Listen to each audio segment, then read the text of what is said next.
Breaking news in Maryland tonight. According to health officials, 3 patients have tested positive for the novel coronavirus in the state. We're taking you now live to the State House, where Governor Larry Hogan is addressing the state. Confirmed the first positive cases of coronavirus in Maryland. Here's what we know right now. The 3 patients are residents of Montgomery County. They include a married couple in their 70s and another individual in their 50s. In all 3 of these cases, the virus was contracted during overseas travel. The Maryland Department of Health has notified all 3 patients of their test results. They are currently cooperating and they're in good condition. They're in quarantine and a thorough investigation is underway to fully determine any of their potential recent interactions with the public. We have notified Vice President Pence along with the CDC. We notified Montgomery County Executive Mark Elrick, Montgomery County Department of Health, and the Superintendent of Montgomery County Public Schools, and we notified House Speaker Adrian Jones and Senate President Bill Ferguson. And while this news is serious, I want to again remind everyone that this is exactly what our state has been actively and aggressively been preparing for many weeks now in order to further mobilize all state resources in response to this threat to public health. I have issued a proclamation declaring a state of emergency in Maryland. With this declaration, I am officially authorizing and directing the Maryland Department of Health and the Emergency Management Agency to ramp up coordination among all state and local agencies and to enable them to fast-track coordination with our state and local health departments and emergency management teams. Earlier today, we submitted our supplemental budget, which included $10 million for emergency coronavirus preparedness expenses. We also submitted emergency legislation to allow us to transfer any necessary resources from the state's rainy day fund for further costs associated with the state's emergency coronavirus response. Given the rapidly evolving nature of this threat to public health, it is critical that we have the flexibility to immediately access these resources. And I want to thank Speaker Jones and President Miller President Ferguson, for their cooperation, and we're very encouraged that this legislation seems to have strong bipartisan support, and our expectation is that the legislature will move quickly on this emergency legislation and get it back to us so that we can enact it and sign it into law. At my direction, the Maryland Department of Health has worked with the Maryland Institute for Emergency Medical Services Systems to coordinate surge planning.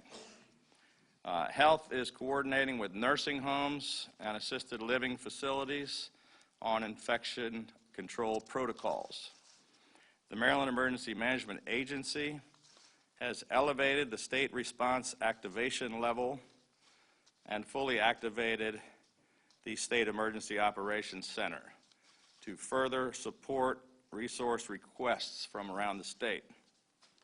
The Maryland Department of Education has issued guidance to local school systems regarding their authority to determine school closures if necessary. The Maryland Higher Education Commission is coordinating with the University System of Maryland and other institutions, coordinating with them on bringing students home from study abroad programs and potentially canceling other travel overseas. And all state agencies have reviewed and updated their continuity of operations plans. Our administration's highest priority is keeping our residents safe. And all of the actions that we're taking will allow all levels of government to better collaborate and to respond to this threat in a coordinated and effective manner. While today's news may seem overwhelming, this is not a reason to panic. Marylanders should go to work or go to school just as they normally do. At the same time, I want to continue to remind everyone to prepare themselves and to continue to stay informed. As the CDC warned last week, local schools and daycares should be prepared with contingency plans for potential long-term closures. Local communities and cities should be prepared to modify or postpone or cancel mass gatherings, and local businesses should be ready for office closures that require their employees to work from home. And these are the kinds of things that people should continue to plan for. And we will continue to track this rapidly evolving situation, and we will be receiving almost constant, up-to-the-minute information. The public should be assured that our state's preparedness builds on decades of planning, experience, and expertise gained from previous and ongoing public health events. And we're very fortunate that Maryland has some of the top health research facilities in the world. And I'm confident in our state's ability to respond effectively to these cases of coronavirus, as well as any future cases, and also to be a national leader in responding to this situation and potentially in developing treatments and perhaps even a vaccine. We will continue to update our citizens as the situation develops. All of the latest information can be found by visiting health.maryland.gov/coronavirus. Residents can also dial 211 to connect with a helpline representative to get information and community resources for the coronavirus. Now, at this time, I'm going to turn it over to the Deputy Secretary for Public Health Services, Fran Phillips, who will provide you with some further details. Fran? Thank you, Governor. Just to echo the Governor's remarks, this development today, the confirmation of 3 positive cases of the coronavirus here in Maryland, is not an unexpected event. We have been preparing for this event with many, many partners across the state. We have been watching very closely, and as it happens, these 3 individuals had specimens that were run in our lab, and so you know that our Maryland Public Health Lab here in Baltimore was brought up into operation earlier this week. And so these are individuals that, as the Governor said, had an exposure in the course of international travel, returned home to Maryland, and when they were notified that they had a possibility of exposure, they were brought to a hospital. Actually, they brought themselves to a hospital because they are not severely ill. They were not hospitalized. They stayed at home and brought themselves to a hospital in order to be tested, in order to have those specimens collected and sent to the Baltimore lab. The results came out this afternoon, and what is happening right now is a very, very thorough investigation using public health resources in consultation with the federal government, the CDC, with the state of Maryland, as well as with Montgomery County Health Department. And this is very important because we want to understand all of the activity, all of the comings and goings of these 3 individuals who are at home, they have remained at home, and they've been extraordinarily cooperative. We want to understand during the period of time when they returned from travel and when they had symptoms, flu-like symptoms, we want to understand exactly where they went, who they interacted with, in order that we can conduct this investigation. We have tremendous support, as I said, from the CDC as well as from Montgomery County. A very specialized team of disease investigators are working in Montgomery County with these individuals. And we will expect to have more details tomorrow as the investigation progresses. I'm pleased to say that these individuals are very cooperative. Their symptoms are abating. It is a couple, a man and a woman, and another person who is unrelated. So they live in two different households. They are, as I said, cooperative. They are in isolation now. They are not leaving their homes, and we are in very frequent contact with them. I will stop at this point and be happy to answer any questions that you may have. Thank you. More about their past travel, where exactly they came from, and their path back home. Right, so they returned back to their homes, I should say, in Montgomery County late in February from international travel. And so we were notified through the CDC of the fact that they may have been exposed in their trip. And so when we learned that information, we immediately at the State Health Department reached out to these individuals, asked them to come in and to be tested. And so the international travel was the occurrence that caused their exposure. And I think that that's important to point out. Unlike other states, so far this is not cases of community transmission here in Maryland. Now, that's not to say that we will not have that occur, but at this point, these are travel-related cases rather than community-acquired. At this point, you know where they came from, and also is there concerns of, the contacts they could have after coming back here in Maryland? Right, thank you for that. We do know where they came from, and we're not going to release that information on the interest of confidentiality. So we want to respect that for these individuals who have been very cooperative as far as the particular details of their travel. As I mentioned, the investigation is exactly that, to understand what kinds of associations they had with people, what kind of contact. Was it casual contact? Was it close contact? Generally, the indication is about 6 feet in distance for kind of public contacts, but we want to understand other family members that may have visited, and all of that is work that's going on right now as we speak in order to develop a ring of contacts that we will then spread out through our public health workforce.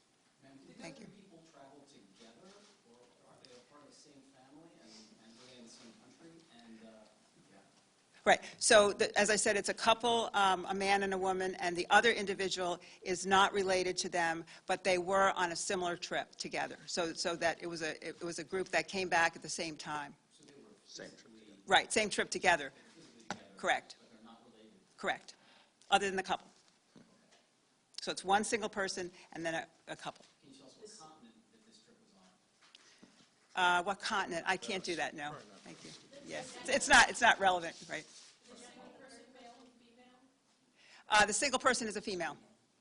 Single person is a female in her 50s, and the married couple are older. It's 70-year-olds. Do any of them have any underlying medical conditions like a compromised immune system or cardiovascular system that would cause this to be more problematic, or are they back on the upswing and everything will be fine? Well, we don't know their medical history at this point. We will be investigating that. Fortunately, they were, I would say, mild to moderately ill, so they were not hospitalized, and as a result, I can say that their symptoms are abating at this point. Can you say if they came through an airport or a cruise? How did they come back? We don't have exactly the information on their travel, all of the conveyances that brought them from overseas back home to Montgomery County, so I really can't answer that in great detail. Did they fly through an airport in our area? I can't answer that at this point. Can you talk about how you're tracking international travelers? I think earlier today that you said that you're monitoring some 300-plus people by phone who are Right. asymptomatic. Right. Can you talk about that? Sure. That's an effort that's been going on for about 2 weeks now.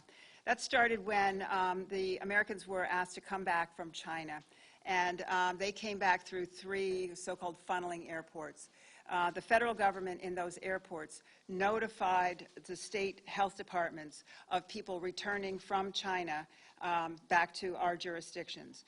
They did airport screenings at that time, fever checks and whatnot. So people that were asymptomatic, on their arrival were sent home, asked to stay home for 14 days. We got those names, and we do monitoring. We do phone check-in with those individuals. Now it's gone beyond China. It's to include Italy. It's to include Iran. It's to include South Korea. So those counts, those counts of people that we are doing the phone monitoring on, has been, I guess, underway for about 2 weeks now. And are you expanding testing? Yes, yes. Yes, well, that was another development.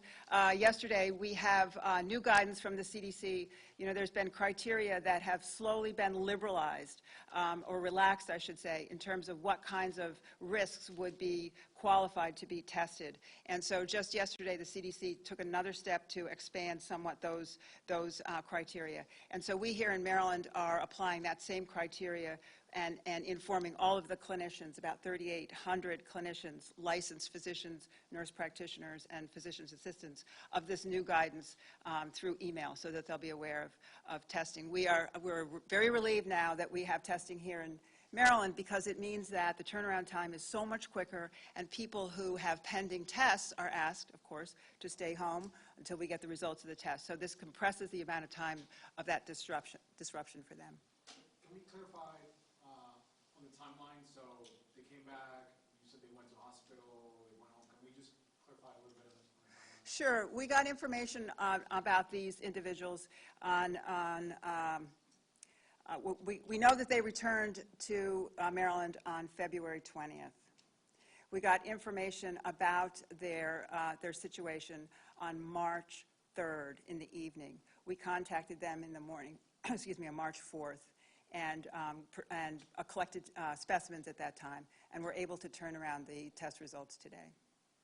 Can you, ma'am, do you know which hospital or hospitals they went to, and can you tell us which ones?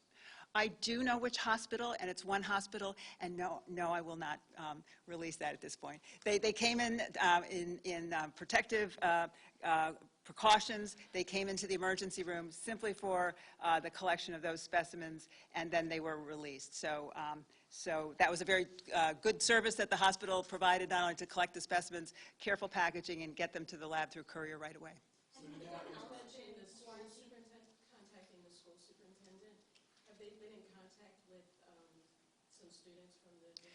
We don't have indication of that, and that's really a matter of protocol, so that we want to make sure that local officials, whether that's the school superintendent, certainly the elected officials, the health officer, as well as the emergency management officials, would know about such an instance. So that was a matter of protocol, just for advisory purposes. We don't have any information about any of these individuals having contact with Montgomery County schools or school-aged children at this point.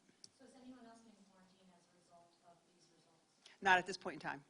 Are they self-quarantined, or are they quarantined in the medical facility? They're at home. They're at home. So just so I can be clear, because I wasn't sure if I heard you say February, did you say February 20th is when they returned? Yes, So that's 12 days. correct.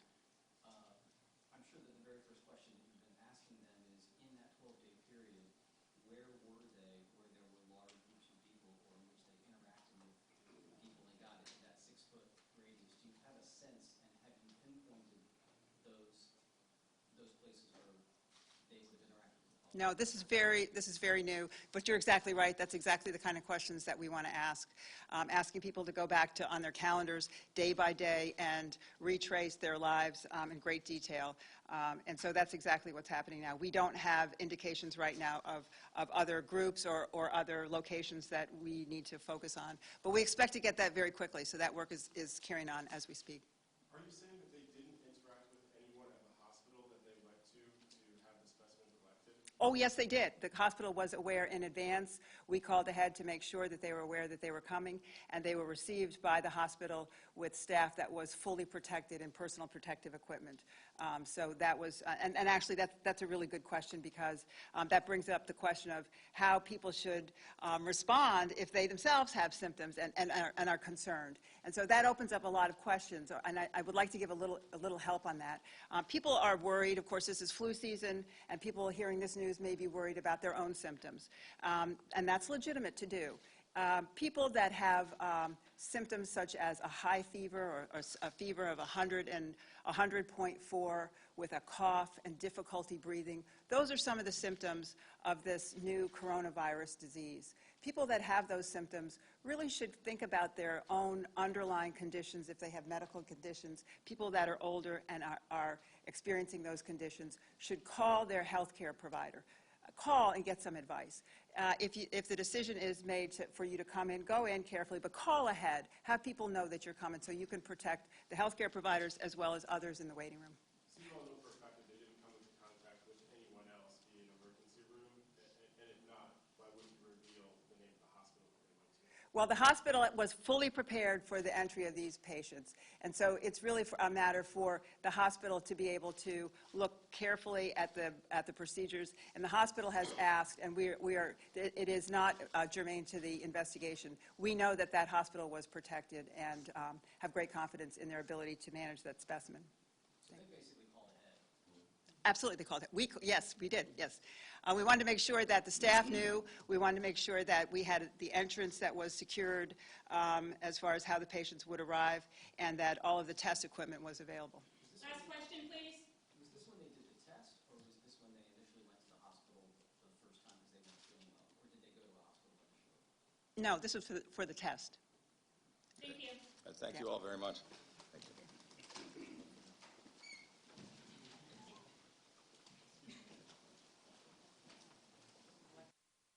You just saw it right here on WDVM. 3 positive cases of the coronavirus were confirmed in Maryland.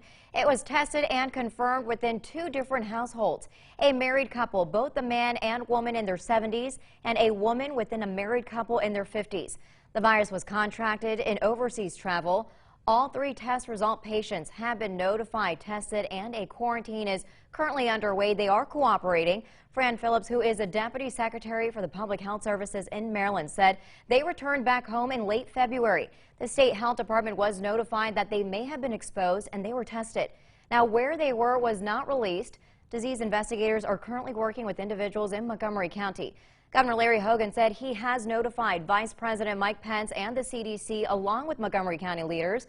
Governor Larry Hogan also declared a state of emergency. He is authorizing the state and local agencies to mobilize and enable them to fast-track the resources needed. That's including extra funding. He said it is critical to have the flexibility to have access to the resources. He's also making sure there is a coordination among schools, colleges, and institutions to close schools or bring students home if they need it. He said the highest priority right now is to keep you safe and to respond to the threat in a coordinated and effective manner. He advised not to panic and to please go to school and work as normal. Governor Hogan also said if you'd like more information, just go to health.maryland.gov/coronavirus. Residents can also dial 211 to get more information resources.